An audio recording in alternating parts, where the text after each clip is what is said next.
Hi everyone, this is Nikki from the design team, and today I'm here to introduce a new die. This is the Nativity Scene, and it is really cool. So I'm going to show you from this package. It is an A2 size. I'll show you the measurements in just a minute. It has a lot of different things that it cuts out in one fell swoop, which is kind of nice. You run it through the die machine and you got all your parts. Or if you want to use different color cardstocks, you can run it through a couple of times. All right, so I know this is going to be hard to see the measurements here, but I did measure it just to make sure. But it is an A2 size, so it is 5.5 by 4.25. It cuts out this stitched frame, which I really like, and then it has cutting lines. So all the lines that you see in there are cutting lines. So it cuts out the manger scene. I'm going to take it through a die machine so you can see what I mean. It cuts out 7 small stars and then the big star behind the manger.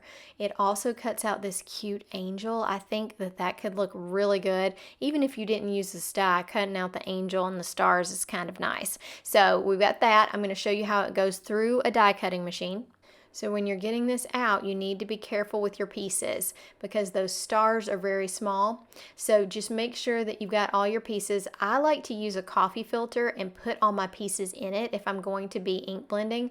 See how beautiful this angel is? Oh my goodness. So I'm going to create some inlaid die cutting for my sample with this. I will create an entire video on this card, but I'm going to show you how it turns out, and I think you're going to fall in love.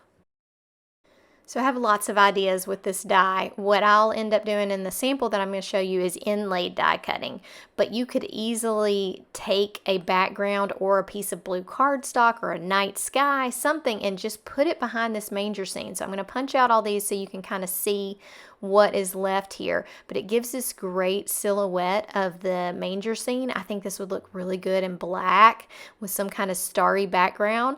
I did mine in brown with an ink blended blue, and then I used some matte gold for my stars and for my angel. So you've got lots of little pieces here. Like I said, if you're going to inlay die cut, you need to make sure you hang on to all those pieces.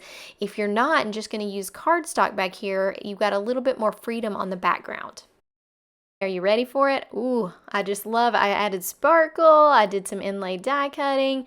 I really like this die. I think it would be a great way to produce lots of holiday cards. If you're going shopping today, make sure you use my link in the description, and I will see you soon. Check out some more of the intro videos today. Bye!